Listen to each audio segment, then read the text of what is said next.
Dearest beloved divine friends and families, your brother me, Haji Dr. Roshan Khan, in the Raw, today Saturday, the 3rd, 2020, October. I was thinking of taking a rest today and doing what I would call a repeat performance and just chilling out. But I had a hectic morning, but my mind is clicking here. And it is telling me, when I checked the KISSOON news today, Vincent Alexander, who speaks for African Guyanese. And this is a question from Freddie KISSOON in the Freddie KISSOON's column, Friends and Families, ladies and gentlemen.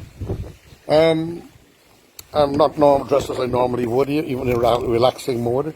This is my gardening clothes. I was just waiting for the sun to cool off before I go and hit my gardening, check my plants and what is bearing and what is not bearing. In my column of Saturday, August 29, 2020, Freddie KISSOON says, I indicated that a response was forthcoming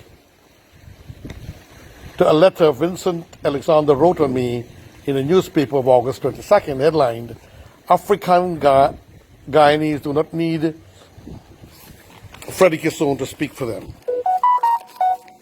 So, his caption here is Vincent Alexander, who speaks for the African Guyanese. So Freddie KISSOON is now answering that August letter of August 22nd by Vincent Alexander. This is an interesting read, I think.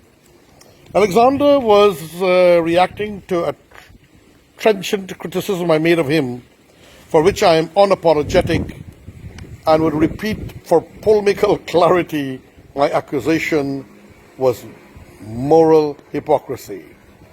So Freddie KISSOON charged him with moral hypocrisy, and he would repeat it, he says, and he doesn't care what Vincent Alexander says. I must let you know, I'm a man, now I see my finger ring marks, my two I normally wear, but I was going to my garden, and so I don't have my normal garb. But he is calling it moral hypocrisy. And he's challenging Vincent Alexander to say who speak for African Guyanese. It was Alexander himself who informed the Guyanese public that when the 5 CARICOM prime ministers came here to mandate in the election impasse, the International Decade for People of African Descent, Guyana chapter IDAPADAG, of which Alexander is the chairman, he wrote them, that is, those heads of states of CARICOM who came here, and the UN to request consideration of issues that were more exigent and compelling than the election results. There were no follow-up from the CARICOM and the UN. So Freddie KISSOON is reminding us that he says that there were more important things rather than to have election results. And his insinuation is that things Afro-Guyanese. Well, you know, ladies and gentlemen, I'm a friend and lover, and I have family, and we are very close, and I love all peoples, but I have a special attachment to African Guyanese, for which I cannot talk now. I've mentioned it many times before. Education, growing up, representation, love, protection, helping in starvation when times are bad. African Guyanese and helped and were loving to us, and that is why I will always respect the African Guyanese more than any other people. Believe it or leave it. And I know some Indians will be annoyed with me for that, but African Guyanese have always been kinder to me than any.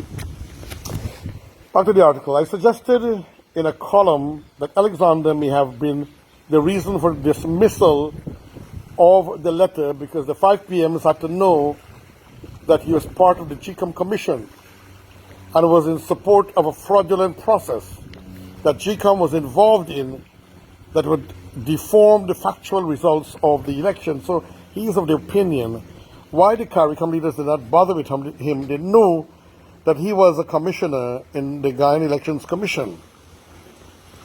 And so they couldn't pay much attention to him because even though he held such a position, he was considered to be biased for a particular party, so to say. And I write, Alexander replied, whether he gave his letter the title or it was the editor's, I don't know. But I didn't see the relevance of the caption. In fact, it was irrelevant, but it betrays a Freudian mindset characteristic of African Guyanese leaders like Alexander. And these are the words, ladies and gentlemen, for Freddie KISSOON. He's analyzing politically, and I would say even mentally, Vincent Alexander. None African criticizes a Guyanese black. The issue of who speaks for which community comes up. I repeat, why is it that when a non-African criticizes a Guyanese black, the issue of who speaks for which community comes up? Please question in that.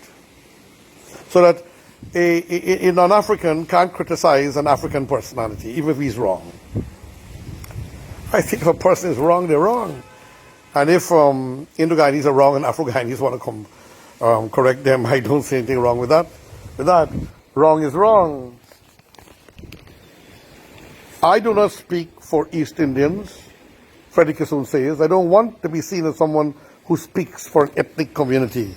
But at the same time, I speak if we can identify who speaks for whom. I repeat, but at the same time, I question if we can identify who speaks for whom. That's right, we have Afro-Guyanese speak for Indians, we have Indo-Guyanese speak for Afro-Guyanese, we have Indians and Africans speak for indigenous, and so on and so on. So I question if we can identify who speaks for whom, says Freddie KISSOON. It is an undeniable fact that Indians vote for the PPP. The electoral choice for Africans is the PNC. Outside of election campaigns, who speak for Indians and Africans? So he's going to explain to us who speak for Indians and Africans. People like Alexander and David Hines arrogate to themselves the title of defenders of the African Guyanese interests. So he's saying they give themselves that authority. They've not been appointed, Hines and Alexander. So they arrogate, they took that responsibility. A survey hasn't determined how African Guyanese feel about personalities like Alexander and Hines. So they need to do a survey, he is saying then, to know what African Guyanese think about those two people.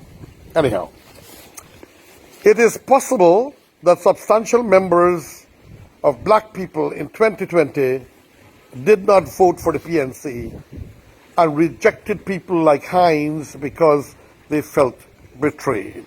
He is suggesting that many Africans did not vote PNC.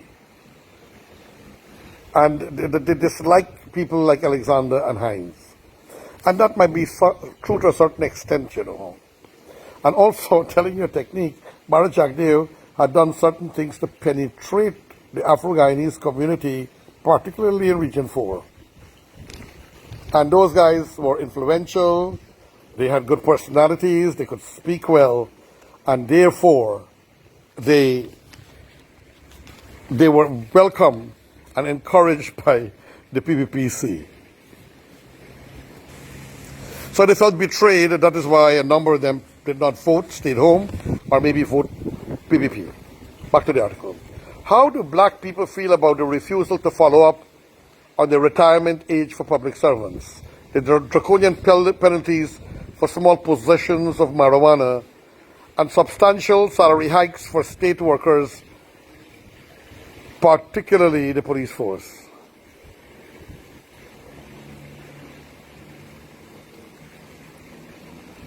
There is the failure of people in the WPA like Clive Thomas, Takumo Ogunseye, and Hines to instill a Rodneyite aura in governance from 2015. There was the humiliation of Hines when he was expelled from the Chronicle column page, etc. That is during the APNO AFC government. Hines was expelled. My point is, people like Alexander and Hines, a column is forthcoming on Ravi Dev's reply to Alexander's angelic posturing and Heinz forming a new government. So he is doing a column on Ravi Dave, postulating on those two gentlemen.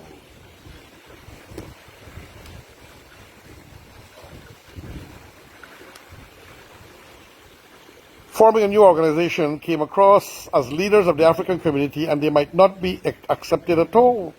They're forming a new organization, but the people might not accept it. How do we know that African Guyanese want them to speak on their behalf? I don't think so. Personally, Freddie is asking, how do we know that these two guys can speak on behalf of all the Afro-Guyanese? And I tell you something, Afro-Guyanese are brilliant, highly educated, very successful, extremely kind and humanitarian people. And they are not people who could be easily fooled, except the ones who are not very educated and can be pulled by a personality in that party to get them to do wrong things. But a small percentage, ladies and gentlemen. Back to the article. One of the problems people like Alexander and Heinz have is that they cannot see that they reduce the dignity of African Guyanese by asserting that black people in this country cannot use moral criteria to judge indecent and morally unclean behavior of African Guyanese. So, Freddie KISSOON, his words, say very clearly, one of the problems with people like Heinz and Alexander, they cannot see that they themselves are reducing the dignity of the Afro-Guyanese in this country. The other side of the coin is that people like Alexander and Heinz believe that any type of egregious lapses black Guyanese will overlook. They transport this condescending attitude to black people to African worldwide. And this is where they're wrong. They are of the opinion that if an African man is doing something wrong, or a party, that the African Guyanese will not stand up for what is right. So that's Freddie KISSOON's viewpoint. And I'm saying that I believe African Guyanese are highly intellectual people, many judges, many doctors and scholarly personalities. So they must not think that Afro-Guyanese will pick up for fellow Afro-Guyanese just because they're Afro-Guyanese. That is not the intellectual way. And the Afro-Guyanese are highly intellectual, highly educated, extremely brilliant, most of them. And they are not going to just follow people because of skin color. And they're taking that opinion, Freddie KISSOON is saying, not only to black or African people in Guyana, but they are suggesting that worldwide. Back to the article. Some African politicians in Guyana were annoyed that black international personalities like Mia Motley, Owen Arthur, Keith Rowley, Bruce Golding, Hilary Beckles, former Liberian president and Nobel Prize winner Ellen Sirleaf did not use ethically based judgment in examining the Guyana election rigging. So he is saying, and that is true, they had expected these international leaders to actually just defend them and let them win the election because of skin color. Oh no. Like I'm saying, ladies and gentlemen, don't underestimate African Guyanese and African people around the world. No, not at all. But these guys that in Guyana thought that they would have, they even gave a national award to Mia Motley not long before the elections, trying, in other words, to bribe their way through in case things happen into the future. Back to the article. Alexander thought the 5 CARICOM PMs, prime ministers, would have listened to his black reasoning, or Afro-African reasoning, but they wanted the rule of law to prevail, something Heinz doesn't believe in. So the question should be asked, who speaks for black Caribbean folks? And I want to go back to there. The rule of law to prevail, something Heinz doesn't believe in. because we heard when Hines was saying, forget about the law, just do what you do, take the government. In other words, bamboozle everyone internationally and locally, and just take over the country using force and power or whatever.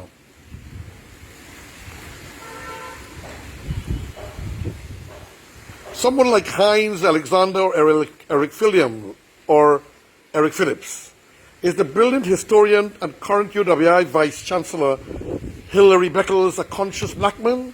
He is head of the Caribbean Reparations Committee. He denounced election rigging in Guyana and accepted the results in favor of the PPP. That's Vice Chancellor of the University of the West Indies, no ordinary personality. He's a total African, brilliant man of high quality and caliber. And he knew that they were wrong what they were doing and pronounced on it. Hines and Alexander doesn't have that intellect or brilliance and judgeship in personality and in intellect to do the right thing. They're biased. They're basically biased and raw. So Freddie KISSOON is showing how brilliant the other Africans are. It's just a wickedness on the part of Alexander and men like Hines. Back to the article. As I'm closing now, ladies and gentlemen. What does that make him? Is he a betrayer of African Guyanese interest? That is Mr. Hilary Beckles. There was an interesting dimension of the recount that no one has commented on. 5 African Caribbean officials initially came to observe the recount. The PPP did not object. Why? So even though all 5 were African, the PPP didn't object. Interesting, right? So he's asking why, and he's answering as I close. Why? Because not all Africans are like Hines and Alexander. And if I may add, even James Bond, even though he's playing a wrong right now. So friends and family, brothers and sisters, this is the reality of what we're having in Guyana. And again, it's the opinion, the viewpoint, the words of Freddie KISSOON, a political analyst, and Guyanese par excellence, man of high respect for Guyana. Let us all as a people put race aside and remember we are all one people. Let us work for Guyana and the growth of Guyana and for betterment and peace and joy of our country. Your friend, your brother, me, Haji, Dr. Roshan Khan, saying thank you and farewell, friends.